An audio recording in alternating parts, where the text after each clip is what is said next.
Hi Tim, welcome back. Day 8. Let's get started with it. So let's quickly continue with where we left. Before that, Banu, you had a question which I'll try and answer. So let me try and understand the question again correctly. Are you saying when we read while QTP is writing to the Excel sheet, can we use the data from the sheet for another test? Okay. So while QTP is writing, you cannot. But after it has done the writing, you can. What do I mean by it? If I open my test and then Alt-Shift-O to open my function libraries, let's say that our test is running within this function and I now have access to that specific Excel document. So while this is happening, you cannot be executing any other test. Correct? So if you want within here, you can try and read from another Excel, but you should not be trying to open the same Excel within the other and so on. You'll have a deadlock and it might also crash. Okay.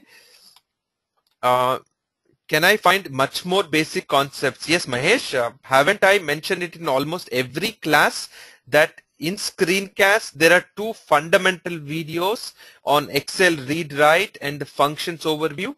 You should go there and watch them, please. All right. Okay, team. So predominantly, I think we have completed this test, correct? And did we get a run executed at the end? Let's see. I think we only did one test run, is it?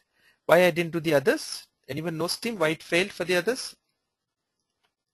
Oh, right. I was talking about the wait and synchronization points, correct? Right. So here is the thing, team. What is this wait statement and what is this synchronization statement and why should I need them? So team, as we built these functions, you've noticed that some pages are getting populated with new sets of information. For example, if I click on this go button on page 1, I will be having a page, right? So the page can take certain amount of time to load. The wait statement tells QTP that wait for exactly 3 seconds before it continues with the next step execution. Okay. Alternately, there is another statement called browser, i.e. either I can use a synchronization out here or on that specific page, I can say page 1 dot sync. What this does is it waits for the browser to complete the current navigation. How is this statement different from this statement? Okay, these are your synchronization points, team. Synchronization